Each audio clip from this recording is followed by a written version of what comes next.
Hi, first graders. So we have learned many suffixes. We've learned ing, we've learned s, we've learned ed, we learned ly. Today we're going to learn something a little different. A suffix, what part of the word does a suffix get added to? The end of the word. We're going to learn today something called a prefix. And a prefix also changes the meaning of the word, just like a suffix, but we add it to the beginning of the word. So before the word, okay? And the two that we're going to talk about today, one is very clear and you'll understand exactly what it is, and it's a common one. The other one, to be totally honest with you, I didn't even realize was a suffix. I just thought it was part of these words and didn't really change the meaning. But now I understand. So I learned something in doing this research just like you are. So let's talk about the suffix un. Un goes in the before a word to change the meaning, okay? And it means not, okay? So if something is zipped, if you unzip it, it's not zipped. You unzip. You can load the car of groceries, and then when you get home, you have to unload it. So it's not loaded. You're taking it out. You're doing the opposite, okay? So un means the opposite of whatever the base word is. So a sidewalk can be even and smooth, or it can be uneven and really not even. So un here means not. You lock the door or you unlock the door, which means you open it. So the opposite of lock is unlock. Unplug, something is plugged in. When you unplug it, you take the plug out, and now it's not plugged in anymore. So the suffix, the prefix un goes before a word in the beginning of the word, and it means not. Okay, then the suffix is kind of a different one. There's not a ton of words that have this, but some of them are asleep, alive, and ashore. So asleep, when you sleep, you are asleep. So it really doesn't change the meaning too much. It means that you are. It means to be sleeping, asleep. Okay, I am asleep. Okay, you wouldn't say I am sleep, right? So you'd say I am asleep. When you are alive, you are living. So you wouldn't say I am live, you'd say I am alive. The chicks are alive. Okay, so it's kind of a weird change, a different kind of change, but nonetheless, you need it in your sentences. Ashore, when a ship comes to the shore, they are ashore. Okay, so it's a little different kind of prefix, but nonetheless, it is a prefix. Okay, so let's go to our worksheet today. We're going to do our worksheet, and then we have a second worksheet for today to do together about a poem to God, a psalm to God. Okay, so let's look at page 305. And on the top of page 305, it says prefixes un and but the first part, 1 through 6, is actually reviewing suffixes. So let's twist our brains a little. Think of suffixes first. They go at the end of a word to change the meaning, and then we'll switch to the beginning, okay? They just like to review those things with you. It says, underline the base word, circle the suffix. Underline the base word, circle the suffix. Let's look at number 1. The word is smaller. So what is the base word of smaller? Small. Very good. So underline just small, S-M-A-L-L. And then what is the suffix? So circle the E-R, Very good. Number 2, crosses means more than one cross. What's the base word? Cross. Underline cross. And what is the suffix? ES, because the cross ends with an S, so we have to have ES, not just S. And we circle ES. Good job. Number 3, softly. What's the base word? Soft. Soft. And the suffix is ly. So underline soft, circle the ly. Very good. Number 4, songs. What is the base word? Song. Songs means more than one song. So underline song. And what is the suffix? S. So circle S. Number 5, matching. Okay, what's the base word? Match. Match has that TCH that we learned.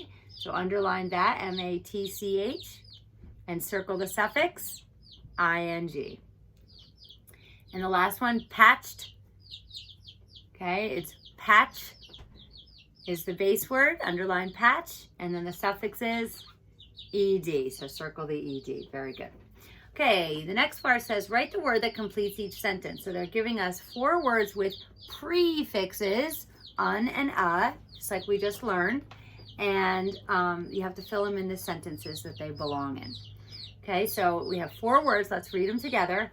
Asleep, alive, unzip, unload. Okay, so asleep means someone is asleep. Alive, someone is living. Unzip, something is not zipped. And unload, something is not loaded or you're taking it out. Okay, number 7. My brother can blank his coat. So what do you do with a coat? You unzip. Very good. So write the word unzip on the line next to number 7. Unzip. That means he unzipped his coat. Okay, number 8. Mom will blank the bags. Okay, let's picture the bags in the car. Okay, so what do we have to do to get them in the house?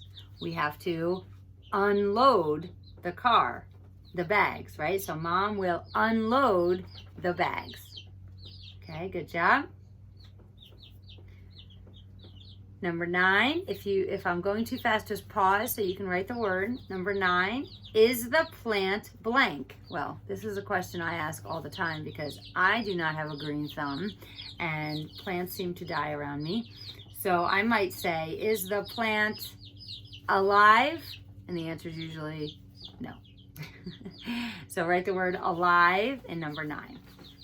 Okay, number 10, Bo fell blank in the chair. Bo fell asleep in the chair. Very good. Okay, so write asleep on number 10 and then turn your paper over. Okay, it says read the opposites. Circle the word that matches the picture. Okay, so number 11, the opposites are tied, untied. So what are the sneakers?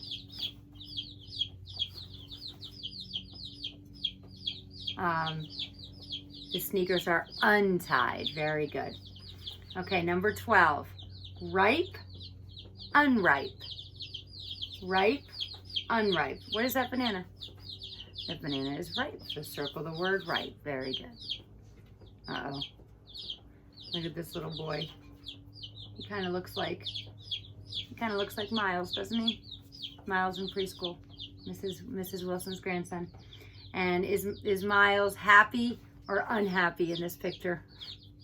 He is unhappy. He is crying. So circle the word unhappy. That makes me so sad.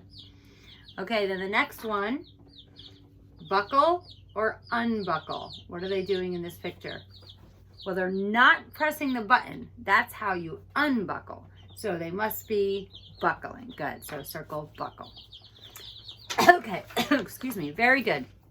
Okay, now in your workbook is also page 307. Okay, and before we go over the directions for your work that you're going to do on your own, let's do this one together. Okay, we're going to read the poem. If you'd like to read it on your own, it's not a poem, I'm sorry, it's a psalm. If you'd like to read it on your own, pause, read it, and come back, and we'll read it together, and then we'll answer the questions. Okay, let's read it together. It is a good thing to give thanks unto the Lord, and to sing praises unto thy name, O Most High. Psalm 92:1. And at the bottom, it says, write the answers to the question. What 2 things are good to do? So what should you do to God, right? What should you do to God? Well, let's look. It is a good thing to give thanks unto the Lord. So we should give thanks to God. So write give thanks on number 1. There's 2 lines, give and thanks.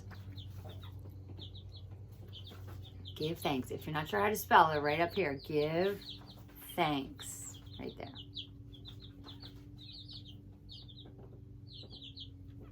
Okay, now it says blank blank to God's name.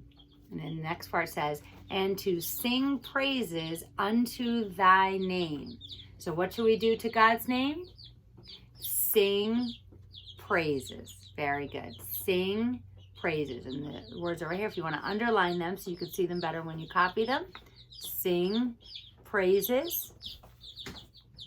Okay, if you need more time, pause and you can write those. And then we're going to turn the paper over. And it says Songs from the Heart.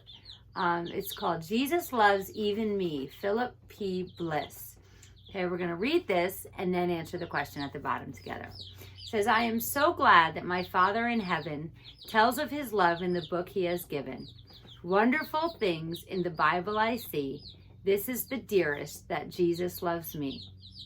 I am so, that word is refrain. Okay, that means like the part that you repeat. I am so glad that Jesus loves me. Jesus loves me.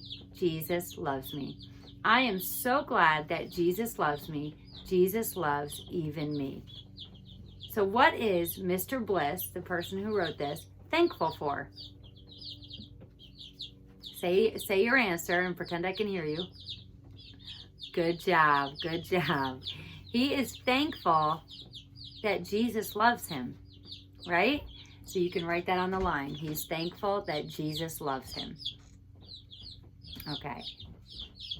If you need more time to write that, which I know you do, pause. I'm going to go on to the directions for the paper that you're going to do at home. So pause, write that he is thankful that Jesus loves him. All right, and then we're going to do page 265 on your own. We're just going to go over the directions. The first part, you're going to underline the base word and circle the suffix, just like we just did. The second part, you're going to read the words in the yellow box and put them in the sentences where they belong. Bottom, you're going to read the opposites and circle the one that matches the picture. Match the word to the picture on the back and finish the sentence on the bottom. All right, you guys have been working so well and I'm so proud of you. I know this is not easy, and every day I think about you and pray for you, and I know that you want to be in school, and so do I, especially right now. And I'm really going to miss you this summer and next Monday, not a week from now, but 2 weeks from now. We're going to try to have a little party on Zoom. I'll show you all the pictures from the year that I took. Well, not all of them. I took well over 1,000, but we're going to do that together and have a little time together to end our year well. I hope to see you over the summer. I hope we can all get together and go to the park and just be together and see each other before summer and before you start second grade. Okay, I will see you tomorrow. Have a great day.